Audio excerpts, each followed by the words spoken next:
qu'ils ont perdu leur place. Mais ils étaient toujours dans le top 10. Donc, ils étaient toujours dans le top 10. Et le Maroc a un événement chaque année qu'ils organisent. Je crois qu'ils n'ont pas organisé à cause du Covid. Mais c'est un événement où il n'y a que des millionnaires qui entrent, qui ont accès. Okay. Et c'est un événement qui est lié au tourisme, ça s'appelle Pure Life. Okay. Donc, c'est chaque année qu'ils organisent. Je crois que l'accès par personne, c'est à plus de 1 200 $ par personne. Et tout ça, ça va dans le compte du tourisme? Du tourisme. Et donc, nous, on est vraiment on est à une étape, je vais dire, vraiment embryonnaire. Et il nous faut beaucoup pour arriver à un certain niveau. Mais est-ce que la RDC dispose des sites pour mobiliser tous ces fonds dont on fait allusion dans d'autres pays, et notamment ici chez nous aussi? Ouf, pour les sites touristiques, je vous dirais que la RDC est le numéro 1 mondialement. Oui, ça va vous étonner. C'est pas seulement parce que vous êtes congolaise que vous dites ça, ou c'est vraiment la réalité sur le terrain? Non, je suis d'abord panafricaniste. Okay. Donc l'Afrique, c'est ma résidence. Et puis j'ai vécu dans plusieurs pays où j'ai fait aussi le tourisme. Donc je me tais de dire certains pays, mais j'ai visité plusieurs pays. Et on a travaillé dans plusieurs projets des autres pays. Moi, personnellement, après tout ce que j'ai vécu, tout ce que j'ai vécu, tout ce que j'ai visité en RDC et tout ce que je connais, la RDC est le premier pays mondialement qui regorge plus de 1000 sites touristiques naturels. Okay. C'est-à-dire, même les États-Unis n'en ont pas. Je suis désolée, les États-Unis ont la taille de l'Afrique. Okay. Mais il n'a pas la taille la grandeur et la masse de sites touristiques que nous avons. Nous avons énormément de sites touristiques. Seulement, pas aménagés, sous-développés, sous-évolués, personne n'en parle, mais il y en a plus de 1000 naturellement créés par Dieu. Donc la RDC et l'équipe partout. Voilà. C'est avec plaisir que nous recevons aujourd'hui Madame Marie-Ange Lundu, qui est experte. Vous accorder quand même que j'aime pas trop en tourisme, ça fait trop congolais ça. Voilà, elle est spécialiste. Vous acceptez? Tant mieux. Voilà. Si vous me le donnez, merci. Elle est dans le domaine du tourisme. Avec elle, nous parlons de l'économie de la RDC, mais dans le secteur du tourisme, voir un peu est-ce que le tourisme de notre pays peut apporter quelque chose dans la caisse de l'État. C'est vrai qu'on est face à de nombreux problèmes, notamment des problèmes sociaux et tout ça, mais on a besoin d'un secteur qui peut booster l'économie de notre pays, et on se pose la question de savoir si vraiment le tourisme peut faire quelque chose. C'est vrai qu'il y a des politiciens, il y a des mines, il y a le pétrole, il y a tout ce que nous connaissons là, mais est-ce que le tourisme a quelque chose à ajouter dans notre économie? J'ai un petit texte que je vais lire tout à l'heure.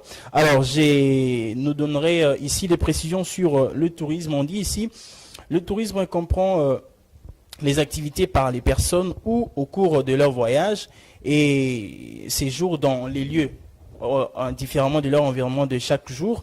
Alors, il y reste dans ce coin durant 1, 2, 3 mois, mais pas plus d'une année.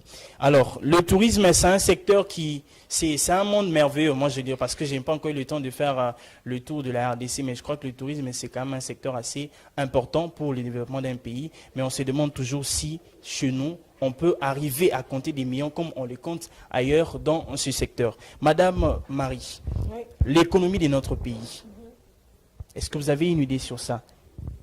Ça se trouve à quel niveau? Et à quel niveau ou comment est-ce que le tourisme peut arriver à apporter quelque chose de positif dans l'économie de notre pays?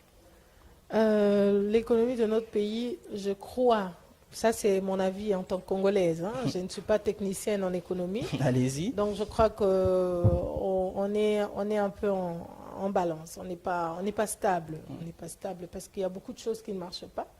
Mais moi je pense que c'est déjà, à mon avis aussi, on est fatigué de dire ce qui ne marche pas. Il faut plutôt amener des solutions. Des solutions, oui. Oui.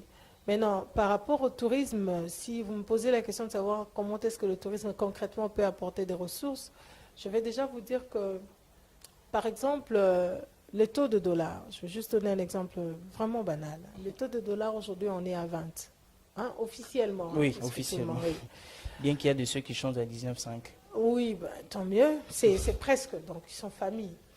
Avec ce taux-là, admettons que la RDC reçoit 1 million de visiteurs. 1 million de visiteurs. Non, 1 million peut-être c'est trop bon. 100 000 visiteurs le mois. D'accord? Chaque visiteur, il sait que dans ce pays, les dollars est souvent plus facile qu'avoir les yens et autres. Donc les gens vont amener les dollars. Admettons que chaque visiteur, donc le 100 000 visiteurs, chacun va trouver un changeur pour changer juste 10 dollars. Si vous le faites fois 100 000 visiteurs, on est à plus d'1 million de dollars, je crois. Je ne suis pas très forte en calcul, mais je crois que c'est bon. Rien que le fait qu'on a eu cette circulation de 10 dollars sur 100 000 personnes, le taux va baisser automatiquement.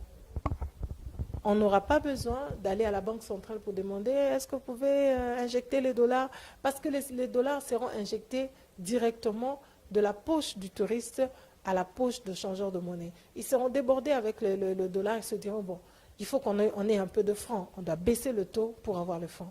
C'est le premier avantage économique du tourisme. Okay. Et après, on a un touriste qui vient, généralement, les gens pensent, parce que ça nous arrive, lorsqu'on contacte les gens comme la DGI et tout ça, ils disent qu'ils ne sont pas concernés par le tourisme. Et ça me déçoit, parce que je comprends qu'ils ont tous besoin d'un renforcement de capacité. Okay. Lorsqu'un touriste arrive, avant même que le touriste n'arrive, il paye un visa. Et le visa, dans le visa, il y a des frais qui sont retirés pour l'État. Il paye son billet, dans le billet il y a la taxe. Et parmi les taxes qui sont payées, l'entreprise paye sa taxe, son impôt à la DGI, c'est-à-dire l'agence de voyage ou la société d'aviation. Il paye son impôt sur le revenu. Ce n'est pas sur le revenu de gens qui n'ont pas acheté, c'est sur le revenu des gens qui ont acheté. Donc les touristes qui ont acheté les billets, si on a vendu 100 000 billets, s'il y a 1% de taux d'intérêt qui doit retourner à la DGI, la DGI en profite. Il en profite par rapport aux agences et par rapport aux touristes. Et on passe au-delà de ça. Un touriste, il arrive, bon, c'est vrai, c'est arrivé, il arrive à l'aéroport, il aura besoin d'un taxi. Si on a 100 000 visiteurs aujourd'hui, on n'aura même plus de taxi où nous allons rouler. Parce que toutes les agences de voyage... Ça sera l'embouteillage assuré à Kinshasa. L'embouteillage assuré, il n'y aura plus de taxis jaunes parce qu'ils auront un business. Donc il y aura des touristes, il y aura plein de gens, il faudra louer les taxis et il n'y en aura pas assez pour Kinshasa. Okay. Quand ils arrivent, ils prennent des taxis, ils payent le transport. L'argent qu'ils ont payé pour la location ou pour le transport qu'ils ont payé, ça nourrit et le chauffeur et le propriétaire, ça paye le carburant. Donc l'industrie du pétrole, ils profitent parce qu'il y a des visiteurs qui sont là.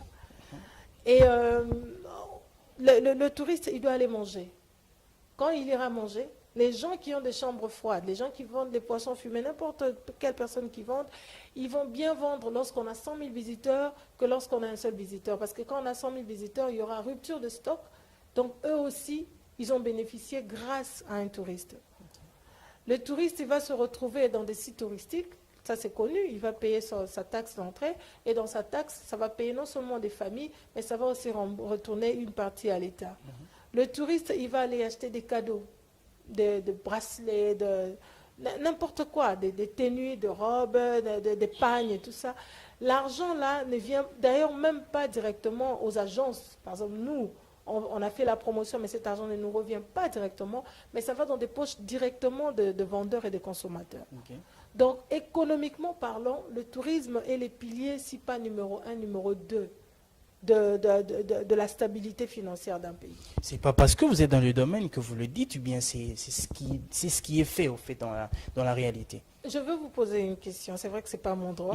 Allez-y, comme je veux voir si je peux répondre. Lorsque l'argent de mine entre, est-ce que vous avez des preuves, vous avez quelque chose, ça passe, est-ce qu'il y a est-ce que nous, en tant que Congolais, nous qui avons les droits sur la propriété, est-ce qu'on reçoit quelque chose?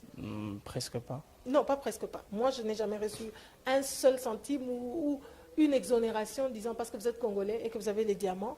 On a exploité les diamants de 1 milliard de dollars et chaque Congolais n'aura pas un dollar. Et c'est le cas pour le tourisme?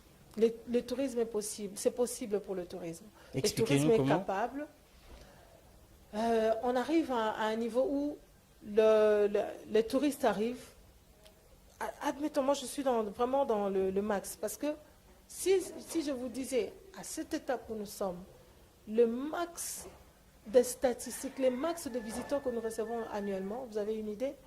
Pas vraiment. On est à 42 000, 43 000, entre 45 et 45 000 par année. Alors qu'il y a des pays qui font 50 000 le mois. Hmm. Voilà. Et donc, Nous, on est à 42 l'année. 42 l'année. Et ailleurs, c'est 50 000 Et ailleurs, on est dans les 100 000 le mois. le mois.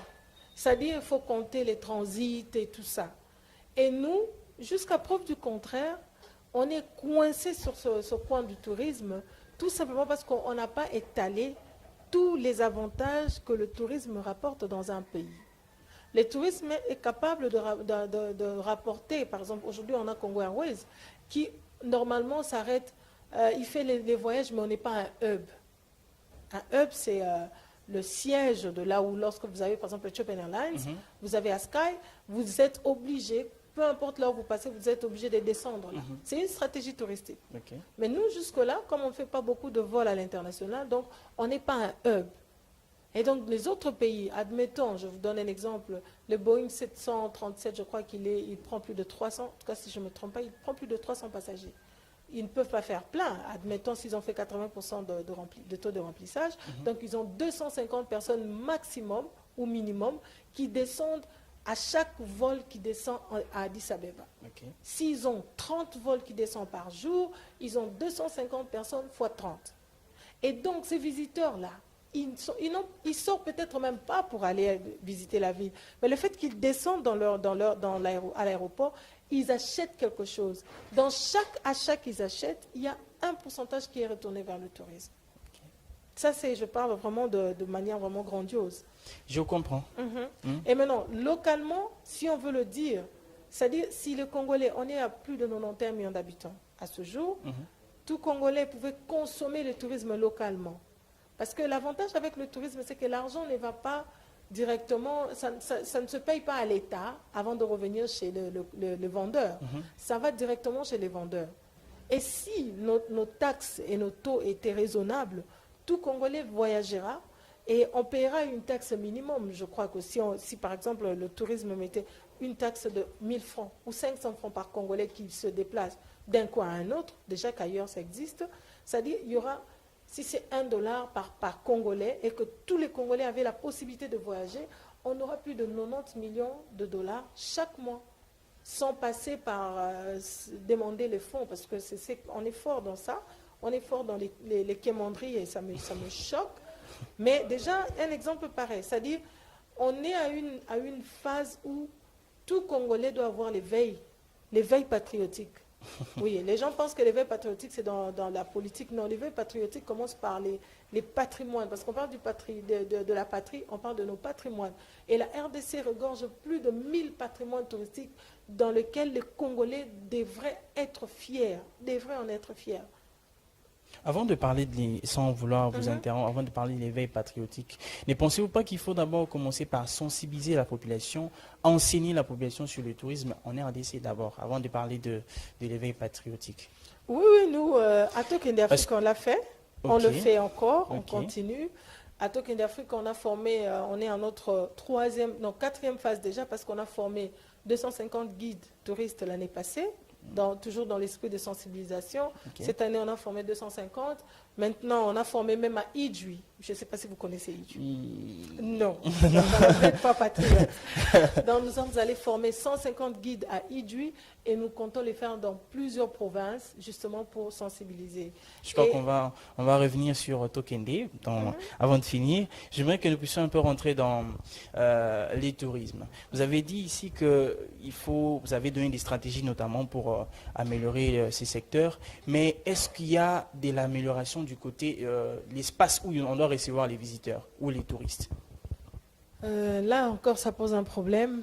Parce que c'est vrai, on peut organiser, mais quand les sites ne sont pas organisés, ça sera très compliqué pour les touristes de venir. C'est comme ça que j'avais dit que le tourisme en RDC est en phase embryonnaire, c'est-à-dire il y a beaucoup de travail à faire. Les gens pensent que, ah oui, j'ai un site touristique, j'ai mon site, oui, j'aurai des clients. C'est tout un travail à faire. Donc là où on est, il faudra passer par une sensibilisation même des propriétaires des hôtels, propriétaires des sites touristiques. Parce que des fois, les gens créent quelque chose parce qu'on lui a présenté un projet intéressant, mais il n'est pas du domaine. Donc, la capacité d'accueil, déjà parlons des hôtels, en RDC, on n'a pas cette capacité, on n'a pas la capacité d'accueil suffisante. C'est-à-dire, si aujourd'hui, on reçoit 10 000 visiteurs au même moment, on aura des problèmes sérieux. Ok.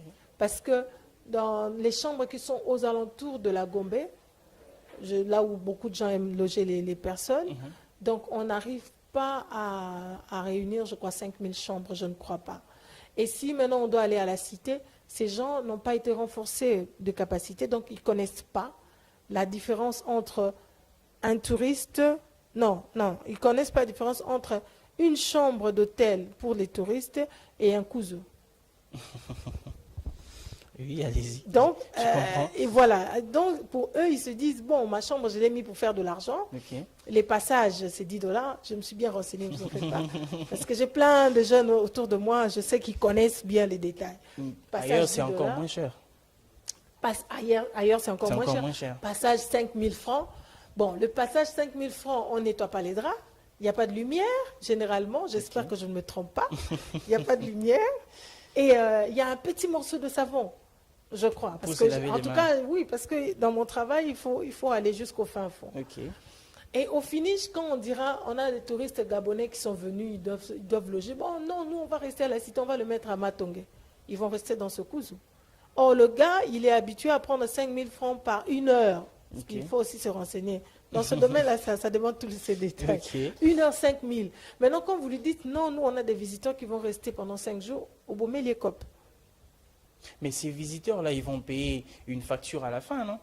Non, mais oui, mais ils ne voient pas ça dans ce sens-là. Et même les capacités des chambres, ce n'est pas réglo. Okay. Les gens, aujourd'hui, ils créent son hôtel, ils mettent le nombre d'étoiles. Ça, ce n'est pas réglo. Ça ne se passe pas comme ça. Okay. Et en RDC, ça se passe.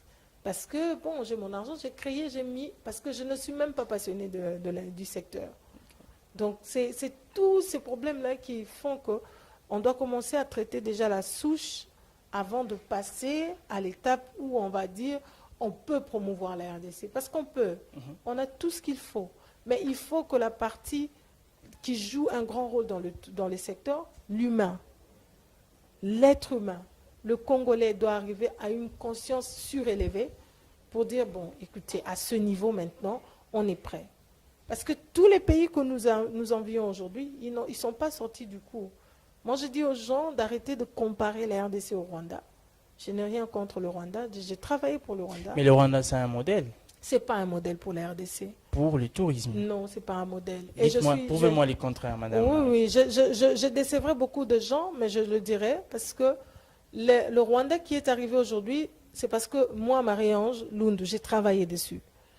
Et on a des preuves, oui, on a travaillé. Quand j'étais en Afrique du Sud, on travaillait pour Indaba, j'étais en charge des pays africains. Et donc mon travail était de ramener les pays africains qui ne s'entendent pas pour sortir de leur gouffre. Donc il fallait leur proposer des plans marketing, il fallait travailler avec les équipes, faire marcher les choses. Et on en a fait pour beaucoup de pays, entre autres, il y a plein de pays, le Burundi, l'Ouganda, il y a plein de pays. Okay. Et on a commencé avec le pays des Maghreb, j'ai travaillé avec la Mauritanie, les pays qui ne sont presque pas cités, le Tchad et tout ça, pour arriver à avoir un tourisme solide en Afrique.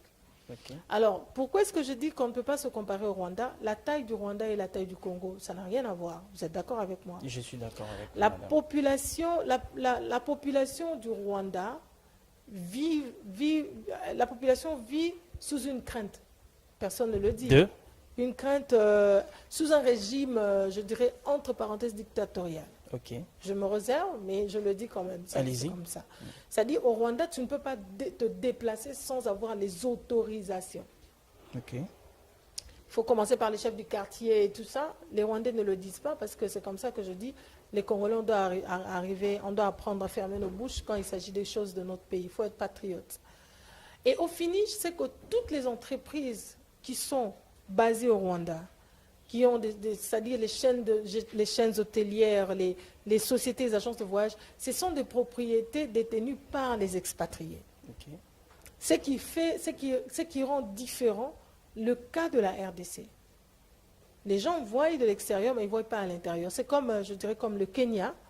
On adore, on admire le tourisme kenyan, mais le tourisme kenyan est détenu à 90% par les expats. Ok. Or, ce que nous avons en RDC jusqu'à aujourd'hui, nous avons les services tenus par les Congolais. Ok. Ce dont les Congolais qui ont des business sur place veulent, ils attendent de nous une promotion, un développement, un renforcement de capacité, un boost. Ok. Chose que nous ne faisons pas. Ce qui veut dire que si aujourd'hui le Rwanda est dépouillé de ses expatriés, son tourisme tombera. Il tombera, mais il aura du mal à tomber parce qu'à cause des expatriés, ils ont fait valoir le Rwanda comme si c'était le meilleur, le top, parce qu'on le met maintenant les top 10 des destinations africaines, ce qui n'est pas vrai.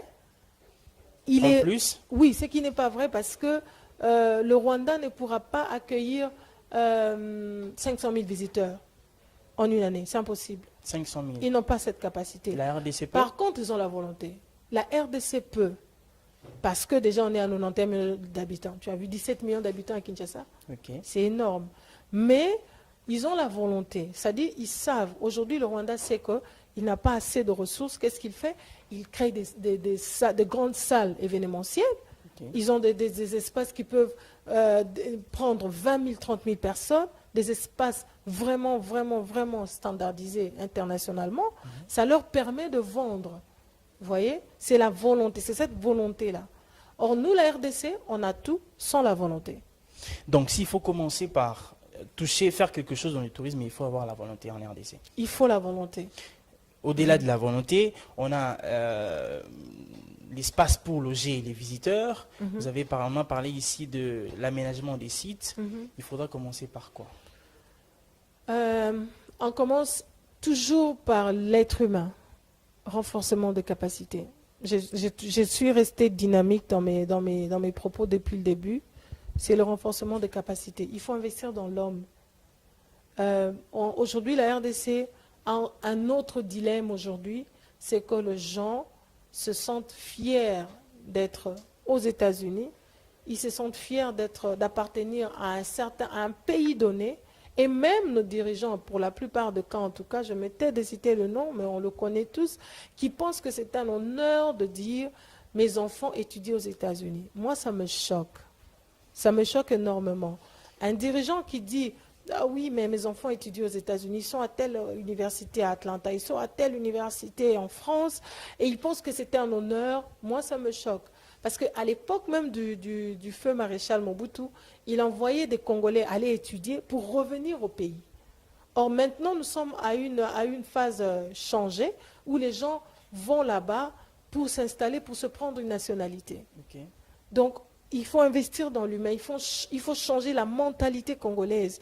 Il faut que nous arrivions à dire que le Congo, comme nous on a dit à Token Africa, on a mis un programme qui s'appelle « Mon pays, mon héritage ». C'est notre héritage à nous.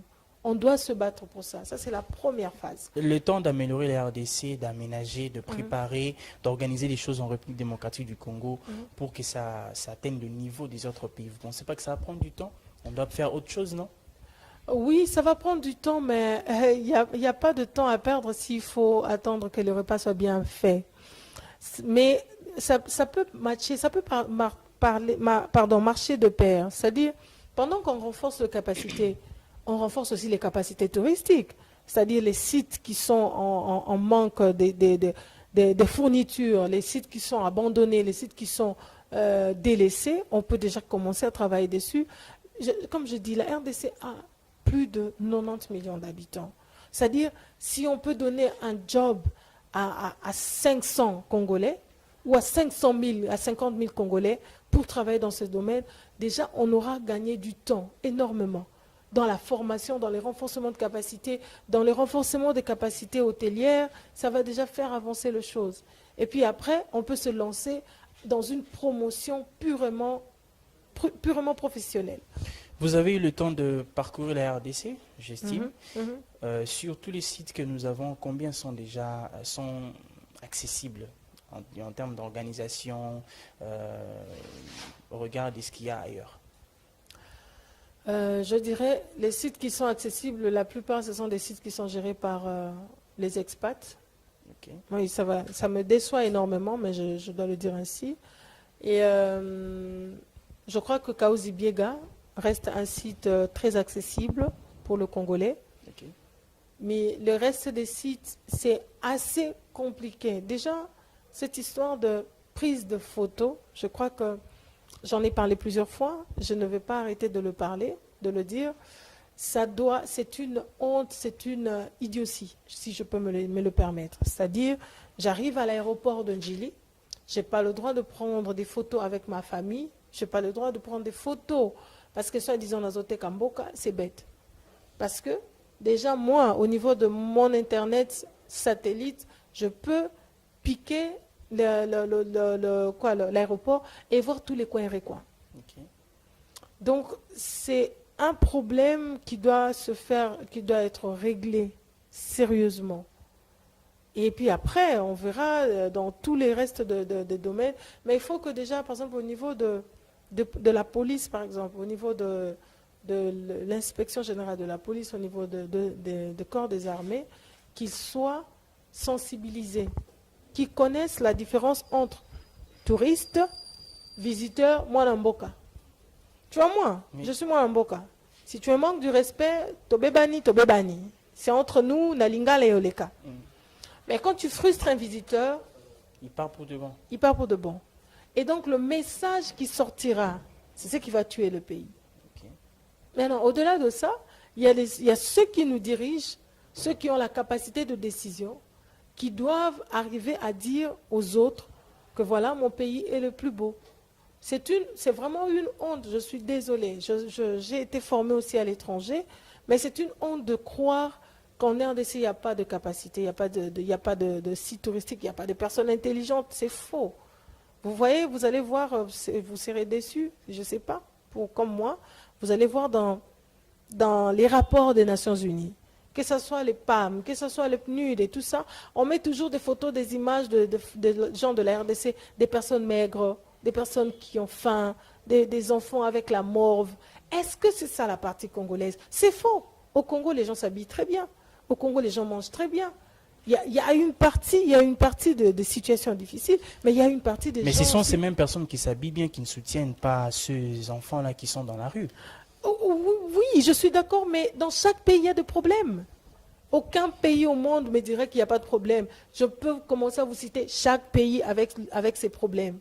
D'ailleurs, nous sommes en train de préparer une conférence sur l'immigration.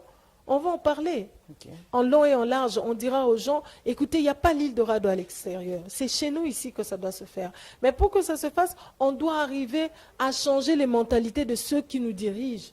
De ne pas croire que de ne pas prendre ça comme l'honneur de dire non, écoutez, ma femme et mes enfants habitent en Europe. Combien de dirigeants que vous connaissez qui ont leurs enfants ici, qui étudient ici et leurs femmes sont ici sur place? Ils sont très peu. Très peu. Et ça, c'est une honte, c'est un investissement ailleurs. C'est-à-dire quand on achète un billet déjà pour envoyer quelqu'un à l'étranger, on paye les taxes à l'étranger, c'est le pays qui perd. Et combien ils le font? Ils sont nombreux. Combien ont investi des maisons en Suisse? Combien ont acheté des maisons? Moi, je connais des immeubles que Mobutu a achetés en Afrique du Sud qui sont restés à l'abandon et l'État a récupéré. Ce sont des investissements qui pouvaient être localement ici, qui pouvaient créer de l'emploi. Le tourisme est le centre de la création d'emplois. Parce que ça crée de l'emploi même aux plus petits. Si les chaînes hôtelières arrivent aujourd'hui, si on a une chaîne hôtelière comme Sheraton qui construit des hôtels de 3 000, 4 000 chambres, on aura combien de personnes qui auront pris du travail? Beaucoup. Donc, voilà, il y a des sites accessibles, mais ça reste encore dans la gestion assez serrée. Merci beaucoup, Madame Marie-Ange Lundou. Merci. Je crois que vous avez eu le temps de suivre ce que Madame a dit sur le tourisme en RDC. Et moi, ça me fait d'abord plaisir de savoir ce qu'on a comme potentiel, mais ça fait aussi mal de voir que tout ce que nous avons, n'arrivons pas à utiliser, à exploiter ça comme ça se fait ailleurs. Et je crois que ces combats, on doit les faire ensemble, lutter pour que le tourisme en RDC arrive à atteindre le niveau qu'il faut et même dépasser d'autres pays dans ce secteur. Alors, je crois que vous êtes bien branchés sur les antennes de Fast Télévision en train de suivre le fauteuil, le cadre idéal pour votre business. Aujourd'hui, nous sommes avec Madame Marie-Ange Lundou. On parle de l'économie, on parle du tourisme. On va cette fois-ci parler un peu de son organisation. Elle est à la tête d'une structure qui travaille dans le secteur du tourisme. C'est Token Africa. On aura plus de détails. Cette émission, c'est chaque lundi à 16 h juste et mercredi pour la rediffusion à 16 h juste.